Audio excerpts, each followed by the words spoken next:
3월 10일 목요일 새벽, 오늘 함께 보실 하나님의 말씀은 레위기 7장 11절부터 27절까지의 말씀입니다. 제가 봉독하겠습니다. 여호와께 드릴 화목제물의 규례는 이러하니라. 만일 그것을 감사함으로 드리려면 기름 섞은 무교병과 기름 바른 무교 전병과 고운 가루에 기름 섞어 구운 과자를 그 감사제물과 함께 드리고 또 유교병을 화목제의 감사제물과 함께 그 예물로 드리되 그 전체의 예물 중에서 하나씩 여호와께 거제로 드리고 그것을 화목제의 피를 뿌린 제사장들에게로 돌릴지니라. 감사함으로 드리는 화목제물의 고기는 드리는 그날에 먹을 것이요 조금이라도 이튿날 아침까지 두지 말 것이니라. 그러나 그의 예물의 제물이 서원이나 자원하는 것이면 그 제물을 드린 날에 먹을 것이요 그 남은 것은 이튿날에도 먹되 그 제물의 고기가 셋째 날까지 남았으면 불사를 찌니 만일 그 화목제물의 고기를 셋째 날에 조금이라도 먹으면 그 제사는 기쁘게 받아들여지지 않을 것이라. 드린 자에게도 예물답게 되지 못하고 도리어 가증한 것이 될 것이며 그것을 먹는 자는 그 죄를 짊어지리라. 그 고기가 부정한 물건에 접촉되었으면 먹지 말고 불사를 것이라. 그 고기는 깨끗한 자만 먹을 것이니 만일 몸이 부정한 자가 여호와께 속한 화목제물의 고기를 먹으면 그 사람은 자기 백성 중에서 끊어질 것이요 만일 누구든지 부정한 것, 곧 사람의 부정이나 부정한 짐승이나 부정하고 가증한 무슨 물건을 만지고 여호와께 속한 화목제물의 고기를 먹으면 그 사람도 자기 백성 중에서 끊어지리라. 여호와께서 모세에게 말씀하여 이르시되 이스라엘 자손에게 말하여 이르라. 너희는 소나 양이나 염소의 기름을 먹지 말 것이요 스스로 죽은 것의 기름이나 짐승에게 찢긴 것의 기름은 다른 데는 쓰려니와 결단코 먹지는 말지니라. 사람이 여호와께 화제로 드리는 제물의 기름을 먹으면 그 먹는 자는 자기 백성 중에서 끊어지리라. 너희가 사는 모든 곳에서 새나 짐승의 피나 무슨 피든지 먹지 말라. 무슨 피든지 먹는 사람이 있으면 그 사람은 다 자기 백성 중에서 끊어지리라. 오늘도 하나님의 말씀을 통하여 풍성한 은혜 누리시길 소망합니다. 오늘 본문은 화목제 제도에 덧붙여 설명하는 내용의 본문으로 이를 두 부분으로 나눌 수 있습니다. 먼저는 11절부터 21절로 화목제물을 드리는 방법에 대한 추가 규정과 화목제물 중에 제사장이 먹을 수 있는 목, 그리고 화목제물을 바친 사람이 그것을 먹는 방법과 먹을 수 없는 경우를 규정하고 있습니다. 22절부터 27절에서는 화목제물의 피와 기름을 절대 먹지 말라는 금지 규정을 담고 있습니다. 화목제에 대한 가르침은 이미 레위기 3장에서 한 차례 언급되었는데 제물을 드린 사람이 제물의 일부를 먹을 수 있는 유일한 제사이기도 합니다. 이에 따라 제물을 먹는 사람들이 지켜야 하는 것에 관련된 규정을 이야기해 주고 있습니다. 마치 하나님과 이스라엘 자손이 식탁 교제를 나눌 때 필요한 안내를 해주시듯이 제물을 먹는 과정에서 필요한 예절과 주의사항에 해당하는 내용을 가르쳐 주는 것입니다. 먼저 11절을 보겠습니다. 여호와께 드릴 화목제물의 규례는 이러하니라. 속죄제나 속건제와는 달리 화목제 규정을 설명하기 시작할 때에는 지극히 거룩하다라는 말이 나오지 않습니다. 거룩한 곳, 회막의 뜰 안에서만 먹도록 규정된 다른 제물의 고기나 소제물과는 달리 화목제물은 그 제물을 바친 사람이 회막 밖으로 가지고 나가 가족들과 함께 먹을 수 있었기 때문입니다. 그리고 12절과 13절을 보면 하나님께 대한 감사의 목적으로 화목제물을 드릴 때 곡물과 함께 드리는 두 가지 규정을 다루고 있습니다. 먼저는 누룩을 넣지 않은 무교병을 드리는 방법과 누룩을 넣은 유교병을 드리는 방법입니다. 그런데 여기서 특이한 것은 유교병을 드린다는 것입니다. 거의 모든 경우에는 유교병을 쓰지 못했습니다. 유교병을 제사의 피와 함께 드릴 수 없고 모든 소제물에도 누룩을 넣어서는 안 됐습니다. 제사장의 몫인 소제물에 남은 것을 먹을 때도 누룩을 넣어서는 안 됐던 것입니다. 그런데 14절을 보면 이 감사의 화목제에서 하나님은 제사장에게도 유교병을 먹을 수 있도록 허락하십니다. 이는 제물을 먹는 사람들의 기쁨을 고려한 것이었습니다. 이어서 15절부터 18절을 보게 되면 화목제의 고기를 먹는 방법을 규정하십니다. 화목제는 크게 세 가지의 제사로 구분이 됩니다. 첫째로는 감사의 마음으로 바치는 감사제가 있고, 둘째로는 서약한 것을 지키기 위해 드리는 서원제, 마지막으로는 특별한 이유 없이 본인이 바치고 싶어서 바치는 자원제가 있습니다. 그런데 15절과 16절을 보시면 이러한 화목제들 가운데 감사의 화목제물은 바친 당일에 먹고 다음 날까지 남겨두어서는 안 됐습니다. 반면 서원이나 자원의 화목제물은 다음 날까지도 먹을 수 있었습니다. 앞서 말씀드렸다시피 화목제물은 하나님과 제사장과 제사를 지낸 사람과 그 가족들이 향유할 수 있었습니다. 이들이 함께 하나님 앞에서 먹으면서 교제를 나누는 것이 바로 화목제이기 때문입니다. 그래서 이 제물에는 비둘기가 빠져 있습니다. 함께 나누어 먹기에는 너무 작기 때문입니다. 그리고 먹는 날수를 제한하여 단기간에 먹도록 하신 것은 더욱 많은 사람들이 화목제에 동참할 수 있도록 하신 것입니다. 하루나 이틀 안에 소나 염소나 양의 고기를 다 먹으려면 성전이나 성막 주변에 모여 있는 사람들이 함께 나누어 먹어야 가능하기 때문입니다. 되도록 많은 사람들이 하나님의 은총과 축복을 누리면서 교제할 수 있도록 하신 것입니다. 특히 날이 짧은 감사의 화목제일수록, 또한 그 감사의 표현이 크면 클수록 더욱 많은 사람들이 함께 화목제에 동참할 수 있었습니다. 그런데 셋째 날에는 남은 고기를 진영 바깥에 있는 지정된 장소, 정결한 곳에서 태워야 했습니다. 이를 어기게 되면 제물을 바친 사람은 하나님께 가증한 일을 행한 것으로 간주되어지고, 그 예물을 먹은 사람은 죄를 짊어지게 되었습니다. 아무리 화목제에 축제의 성격이 있다 하더라도 규정을 지키지 않는다면 그 결과는 매우 위중했던 것입니다. 그래서 하나님은 화목제물을 먹는데 참여할 수 없는 경우도 있음을 말씀하십니다. 19절을 보시면 성막 바깥으로 갖고 나가는 과정에서 고기가 부정한 것에 접촉되면 그 고기는 즉시 소각해야 함을 말씀하십니다. 왜냐하면 그 고기는 깨끗한 자만이 먹을 것이기 때문입니다. 그리고 20절부터 21절을 보면 이 규정을 어기는 것이 얼마나 심각한 일인지를 경고해 주십니다. 특히 20절 마지막에 끊어진다는 표현은 레위기에서 처음 등장하고 있습니다. 그만큼 그 심각성을 엿볼 수 있는 것입니다.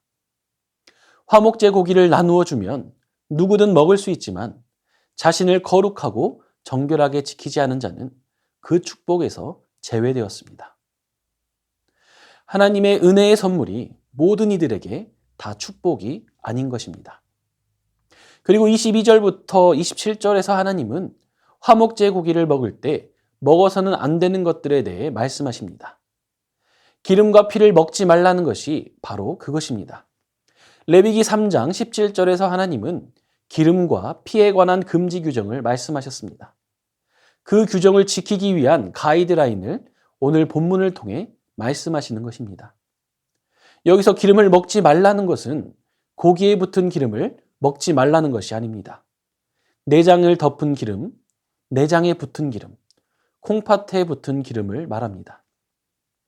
또한 24절을 보시면 지방을 먹을 수 없는 경우를 말씀하시며 다른 용도로 기름을 사용하라 말씀하십니다.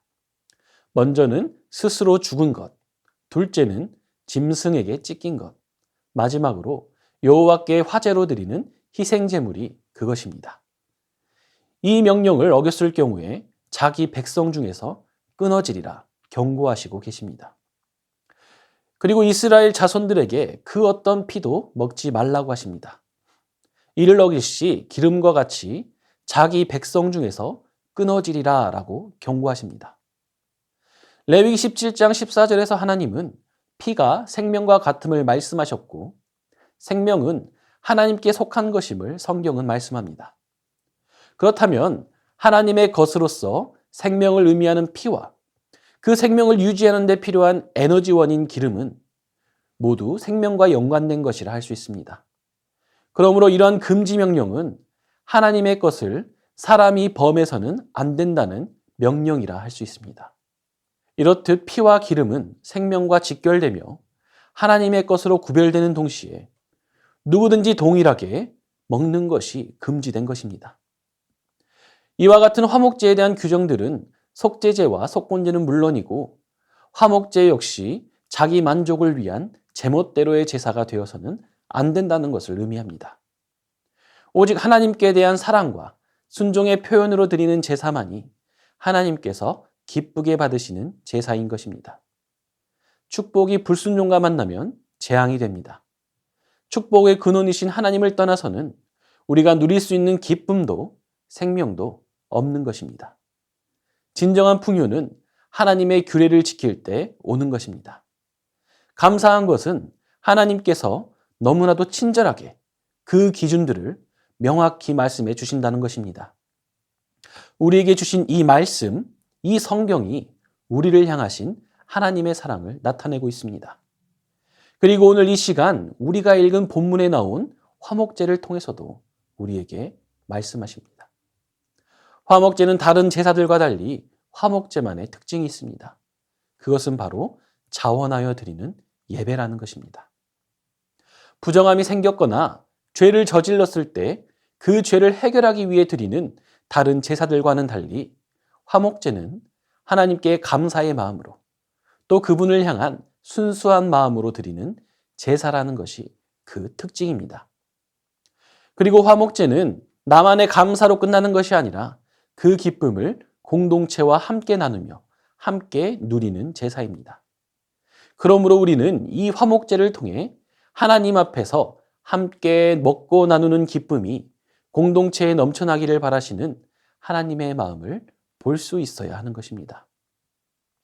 내가 드리는 예배가 나만의 축제로만 끝나서는 안 됩니다. 하나님이 바라보시는 곳으로 우리의 시선이 향해야 하는 것입니다. 그분의 마음이 있는 곳에 우리의 마음이 있어야 하는 것입니다.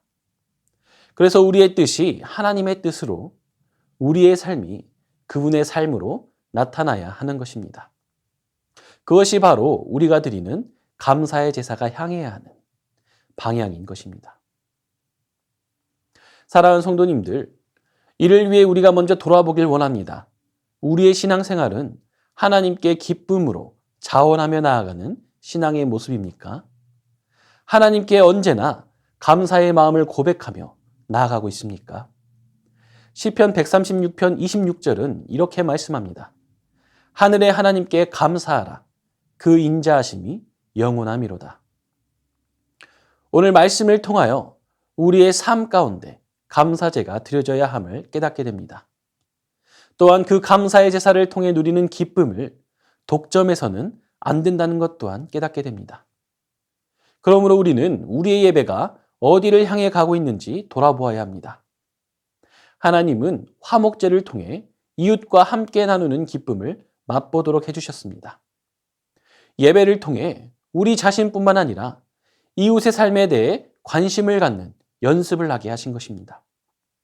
그러므로 우리는 하나님의 뜻이 어디에 있는지를 보아야 합니다. 그리고 그 뜻에 순종하여 그분의 뜻이 이 땅 가운데 이루어지는데 쓰임받기를 간구해야 합니다. 그 시작이 바로 오늘 화목제를 통해 이웃에 대한 자신의 관심과 사랑을 보여주시는 그 말씀에 순종하는 것입니다. 이러한 순종을 통해 주님께 드리는 우리의 예배가 하나님 사랑과 이웃 사랑으로 나타나는 우리의 인생이 되길 주님의 이름으로 축원합니다. 이 시간 주신 말씀을 기억하며 기도하겠습니다. 하나님께 기쁨으로 자원하며 나아가는 우리의 신앙이 되게 하시고 언제나 감사의 고백이 넘치는 우리가 되게 하옵소서. 우리의 예배가 우리만의 잔치가 아니라 하나님 사랑과 이웃 사랑을 드러내는 하나님 나라의 잔치가 되게 하옵소서. 이 시간 주신 말씀을 기억하며 함께 기도하겠습니다.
이 시간 나라와 열방을 위해서 기도하겠습니다.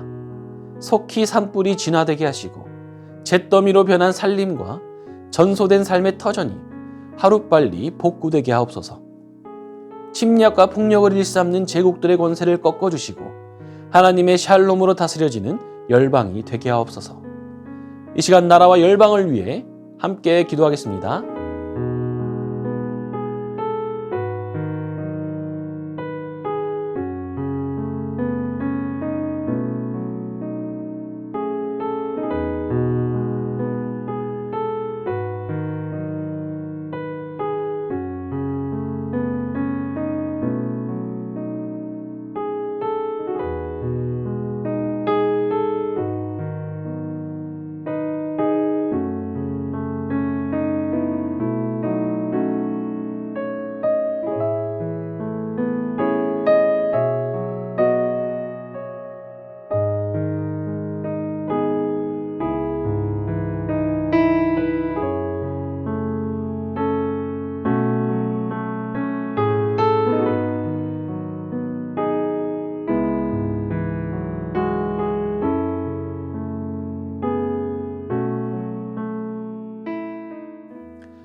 이 시간 교회를 위해 기도하겠습니다.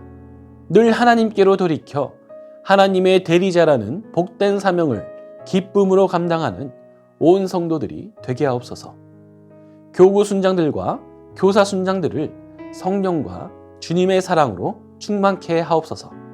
이 시간 교회를 위해 기도하겠습니다.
이 시간 선교사님과 환우들을 위해 기도하겠습니다. 탄자니아 김현석 고미라 선교사님을 위해 기도하실 때 갑작스런 기후변화로 인해 고통받고 있는 마을 주민들을 지켜주시고 48명의 학생이 성경 공부를 통하여 하나님 나라의 일꾼들로 세워지게 하옵소서. 무엇보다도 선교센터의 안전과 함께하는 모든 이들의 건강을 지켜주시옵소서. 또한 환우들을 위해 기도하실 때 추명우 성도님, 김인혜 집사님, 최혁기 성도님, 이길태 집사님, 김평수 집사님, 김찬준 집사님, 김영자 권사님, 정순근 권사님, 김봉남 권사님, 김광순 집사님, 박문천 집사님, 정성희 집사님의 어머님, 이외의 모든 환우들 가운데 치유와 회복의 은총 베풀어 주시도록 마지막으로 선교사님과 환우들을 위해 함께 기도하겠습니다.